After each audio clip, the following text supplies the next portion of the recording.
ముందుగా ప్రభు అయిన యేసుక్రీస్తు వారికి నా వందనాలు. ఈరోజు మనం ఈ వీడియోలో ప్రార్థన అంటే ఏమిటి అని తెలుసుకుందాం. చాలామంది ప్రార్థనను నిజంగా అర్థం చేసుకోరు. మనం ప్రార్థన చేస్తూ ఉంటాం, మన మనసు ఎక్కడికో వెళ్ళిపోతుంది. ఈరోజు మనం తెలుసుకుందాం ప్రార్థన అంటే ఏమిటి, ప్రార్థన ఎందుకు చేయాలి, ప్రార్థన ఏ విధంగా చేయాలి, ప్రార్థన వలన కలిగే ప్రయోజనాలు ఏంటని ఈ వీడియోలో తెలుసుకుందాం. మనం కనుక ప్రార్థన చేస్తూ ఉంటే ఒక్కొక్కసారి మనం గమనించినట్లయితే మన మైండ్ అనేది డైవర్ట్ అయిపోతూ ఉంటుంది. సరిగ్గా ప్రార్థన మీద కాన్సన్ట్రేషన్ చేయలేకపోతాం. స్టార్టింగ్లో మంచిగానే, కొంతమంది చూస్తే స్టార్టింగ్లో మంచిగానే చేస్తారు, మిడిల్లోకి వెళ్ళేసరికి డైవర్ట్ అయిపోతూ ఉంటారు. కొంతమందికి అసలు ఏం ప్రార్థన చేయాలో కూడా తెలియదు. ఇలాంటి సిచ్యువేషన్స్ ఫేస్ చేస్తూ ఉంటాం. ఇదంతా సాతాను ప్రభావం వల్ల మనకి ఇలాగా జరుగుతూ ఉంటుంది. మీకు కానీ అసలు ప్రార్థన ఏం చేయాలో కూడా తెలియకపోతే ఒక పేపర్ మీద నేను ఈ విధంగా ప్రార్థన చేయాలి, ఈ పాయింట్స్ మీద ప్రార్థన చేయాలి అని పేపర్ మీద రాసుకోండి. ప్రాబ్లం ఏమీ లేదు. ఆ రాసుకున్న పాయింట్స్ని బట్టి మీరు ప్రేయర్ అనేది చేస్తూ ఉండండి. కొంతమంది తెలియకుండానే డైవర్ట్ అనేది అయిపోతూ ఉంటారు. అలా డైవర్ట్ అయినప్పుడు మళ్ళీ స్తుతులు అర్పించండి దేవుడికి. దేవుడే మీకు సహాయాన్ని చేస్తాడు. మనం కనుక ఇర్మియా 33వ అధ్యాయం 3వ వచనంలో చూస్తే, నాకు మొర్రపెట్టుము, నేను నీకు ఉత్తరం ఇచ్చెదను, నీవు గ్రహింపలేని గొప్ప సంగతులను, గూఢమైన సంగతులను నీకు తెలియచేతును అని దేవుని వాక్యం సెలవిస్తుంది. ఇక్కడ ఏమని చెప్తున్నారంటే, దేవుడు నీకు ఏ ఇబ్బంది వచ్చినా, ఏ కష్టం కలిగినా నువ్వు నాకు చెప్పు, నేను నీకు ఖచ్చితంగా జవాబు ఇస్తాను అని చెప్పేసి దేవుని వాక్యం సెలవిస్తుంది.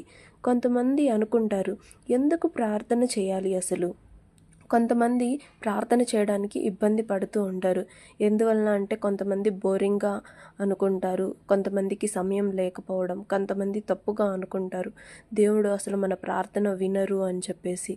కానీ దేవుడు ఖచ్చితంగా మన ప్రార్థన వింటారు. ఇప్పుడు చదివిన వాక్యం ప్రకారం నువ్వు ఎటువంటి ప్రార్థన చేసినా, చిన్న ప్రార్థన అయినా పెద్ద ప్రార్థన అయినా, మనస్ఫూర్తిగా ప్రార్థన చేసినా కానీ ఆ ప్రార్థన దేవుడు మన ప్రార్థన ఖచ్చితంగా ఆలకిస్తాడు. నువ్వు చేసిన ప్రార్థనకి ఖచ్చితంగా జవాబు ఇస్తాడు అని చెప్పేసి, నేను జవాబు ఇస్తానని దేవుడు చెప్తున్నాడనమాట. రోమియోలకు 8:26లో చూసినట్లయితే, ఏలయనగా మనము యుక్తముగా ఎలాగూ ప్రార్థన చేయవలెనో మనకు తెలియదు, కానీ ఉచ్చరింప శక్యము కాని మూలగములతో ఆ ఆత్మ తానే మన పక్షముగా విజ్ఞాపన చేయుచున్నాడు. మనకి ఎలాగైతే ప్రార్థన చేయడం తెలీదో, మనకి బదులుగా మన ఆత్మే ప్రార్థన చేయుచున్నదంట. మన ఆత్మ అంటే, మన సోల్ అంటే ఎవరు? ప్రభు అయిన యేసుక్రీస్తు వారు. మనకి బదులుగా యేసుక్రీస్తు వారే మన కొరకు ప్రార్థన చేయుచున్నారని చెప్పేసి వాక్యం సెలవిస్తుంది. మన బదులు యేసుక్రీస్తు వారు ప్రార్థన చేయుచున్నారు. కానీ మనం మాత్రం ఫోన్స్ అని, టీవీస్ అని, సీరియల్స్ అని, మూవీస్ అని టైం వేస్ట్ చేస్తున్నాం. మన కొరకు మనం ప్రార్థన చేయలేకపోతున్నాం. మనం కానీ ప్రార్థన చేస్తే మన కొరకు మాత్రమే కాదు, మన కొరకు ప్రార్థన, మీ కొరకు ప్రార్థన చేయండి. మనందరి కోసం, మన ఇంటి వారి కోసం, అలాగే మన గ్రామం బాగు కోసం, అలాగే మన దేశం బాగు కోసం, ప్రతి ఒక్కరి కోసం బాగు చేయండి. ఎవరైతే అన్యులు ఉంటారో అన్యుల కోసం బాగు చేయండి. అన్యులు వారి కొరకు వారు ప్రార్థన చేసుకోలేరు. మనం చేసిన ప్రార్థన వారికి రక్షణ కల్పిస్తుంది. రీసెంట్గా మనకి తెలిసిందే, ఫ్లైట్ క్రాష్ అయిందని చెప్పేసి. అలాంటివి జరగకుండా దేవుడి వారికి సహాయాన్ని చేకూరుస్తాడు. మనం ప్రార్థన చేసేటప్పుడు సమూయేలుకి ఇచ్చినటువంటి జ్ఞానాన్ని నాకు ఇవ్వు ప్రభువా అని చెప్పేసి అంటూ ఉంటాం. కానీ మోషే, దావీదు, దానియేలు వంటి వారిని చూస్తే వారు ఏ పని మొదలుపెట్టినా మొదటగా ప్రార్థనతోనే ప్రారంభించేవారు. వారి పని ప్రతి ఒక్కటి సక్సెస్ఫుల్గా నడిచింది. కానీ కొంతమంది ప్రార్థన చేస్తారు, కానీ వారికి ఎటువంటి ఆన్సర్ రాదు, ఎటువంటి సక్సెస్ రాదు. అలాగని మీరు నిరాశ చెందకండి. ఖచ్చితంగా మీరు ప్రార్థన చేస్తూనే ఉండండి. యేసయ్య స్వయంగా ప్రార్థనకు పెద్ద ప్రాధాన్యతని ఇచ్చారు. మనం లూకా 5వ అధ్యాయం 16వ వచనంలో చూస్తే, ఆయన ప్రార్థన చేయుటకు అరణ్యంలోకి వెళ్ళుచుండెను. ఇక్కడ మనం ప్రార్థన గురించి మాట్లాడితే కొంతమంది 2-3 కూడి ఉన్న చోట ప్రార్థన చేయాలి అంటారు. కానీ ఇక్కడ బైబిల్ ఏమని సెలవిస్తుందంటే, ఆయన ప్రార్థన చేసేటప్పుడు అరణ్యంలోకి వెళ్ళి ఒంటరిగా ప్రార్థన చేశారు అని చెప్పేసి చెప్తుంది. 2-3 కూడి ఉన్న చోట కూడా ప్రార్థన చేయొచ్చు.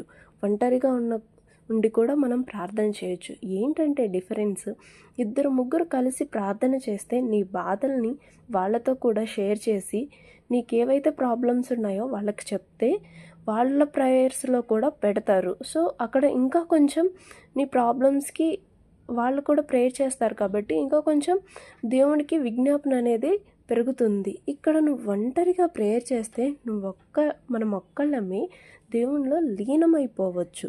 అది ప్రార్థనకున్న శక్తి. మనం ప్రార్థన చేసేటప్పుడు సింగిల్గా ప్రార్థన చేసేటప్పుడు అన్ని తలుపులు మూసుకొని ప్రార్థన చేయాల్సి ఉంటుంది. ఈ వచనం కూడా ఉంటుంది, చూద్దాం. దానియేలు 6వ అధ్యాయం 10వ వచనంలో చూస్తే, అతడు తన ఇంటికి వెళ్ళి యథాప్రకారముగా అనుదినము 3 మోకాళ్ళుని తన ఇంటి పైగడి కిటికీలు యెరూషలేము తట్టునకు తెరవబడి ఉండగా తన దేవుని ప్రార్థన చేయుచు ఆయనను స్తుతించవచ్చెను. అంటే దానియేలు ఇక్కడ ఏం చేశారు? తన ఇంటికి వెళ్ళి అన్ని తలుపులు గడియలు మొత్తం వేసుకొని సింగిల్గా కూర్చొని ప్రార్థన చేశారు. మనం ప్రార్థన చేయుచున్నది ఎవ్వరికీ కూడా తెలియకుండా అంత కాన్సన్ట్రేషన్గా దేవుడి మీద కాన్సన్ట్రేషన్ పెట్టి ప్రార్థన చేయాలి. అప్పుడు మన ప్రార్థనకి దేవుడు జవాబు ఇస్తారు. మనకి ప్రేయర్స్ అనేవి, ప్రార్థనలు అనేవి చాలా రకాలు ఉంటాయి. టైప్స్ ఆఫ్ ప్రేయర్స్ ఉంటాయి. ఒకటి వచ్చేసి ఆరాధ ప్రార్థన, 2 కన్నీటి ప్రార్థన, మోకాళ్ళ ప్రార్థన, ఉపవాస ప్రార్థన. ఇవన్నీ చాలా పవర్ఫుల్. ఆరాధ ప్రార్థన, నువ్వు ఆరాధిస్తూ దేవుడికి కీర్తనలు అంటే చాలా ఇష్టం. దావీదు గారు ఎంత కీర్తిస్తూ ఎంత పాడుతూ ప్రార్థించారు దేవుణ్ణి. మనం కూడా అలాగ దేవుణ్ణి ఆరాధిస్తూ ప్రార్థించాలి. అప్పుడు మన ప్రార్థనకి ఖచ్చితంగా జవాబు ఉంటుంది. ఇంకొకటి కన్నీటి ప్రార్థన. హెన్నా గారిని చూస్తే ఆమెకి పిల్లలు లేరని చర్చిలోకి వెళ్ళి ఎంత కన్నీటి ప్రార్థన చేసింది, ఎంత దేవుళ్ళ లీనపై ప్రార్థన చేసింది. ఆమె ప్రార్థనకి ఖచ్చితంగా జవాబు ఇచ్చాడు దేవుడు. మనం కూడా అటువంటి కన్నీటి ప్రార్థనని చేయాలి. మోకాళ్ళ ప్రార్థన, మోకాళ్ళ వేసి మనం ప్రార్థన చేస్తే ఖచ్చితంగా మనకి దేవుడు జవాబు ఇస్తాడు. ఆ ప్రార్థన మనం ఎలాంటి ప్రార్థన చేసినా కానీ దేవుడు మనకి ఖచ్చితంగా జవాబిస్తాడు. ఇలాగ ప్రార్థన చేస్తే జవాబు ఇస్తాడు, ఇలాగ ప్రార్థన చేస్తే జవాబు ఇవ్వడు అని కాదు. కానీ చేసే ప్రార్థన మన మనసులో నుంచి రావాలి. మనం హార్ట్ఫుల్గా ప్రేయర్ చేయాలి. మన సోల్ నుంచి రావాలి మన ప్రార్థన అనేది. అప్పుడు దేవుడు మనకి ఖచ్చితంగా మన ప్రార్థనకి జవాబు ఇస్తాడు. అలాగ కానీ మనం ప్రార్థన చేయగలిగితే మనకి ఆన్సర్ అనేది ఉంటుంది. చేసిన ప్రార్థనకి ఖచ్చితంగా కృతజ్ఞతాస్తుతులు కూడా చెల్లించడం మర్చిపోకూడదు. మీకు ఈ వీడియో నచ్చిందని అనుకుంటున్నాను. మీరు ప్రార్థన గురించి ఈసారి దేవుడికి ప్రార్థన చేసేటప్పుడు మీరు మీ జస్ట్ నోటితో కాకుండా సోల్ నుంచి, హార్ట్ నుంచి ప్రేయర్ చేయండి. ఓకేనా? మీకు ఖచ్చితంగా జవాబు ఉంటుంది. మీకు కానీ ఈ వీడియో నచ్చితే లైక్, షేర్ చేయండి, సబ్స్క్రైబ్ చేసుకోండి. Thank you.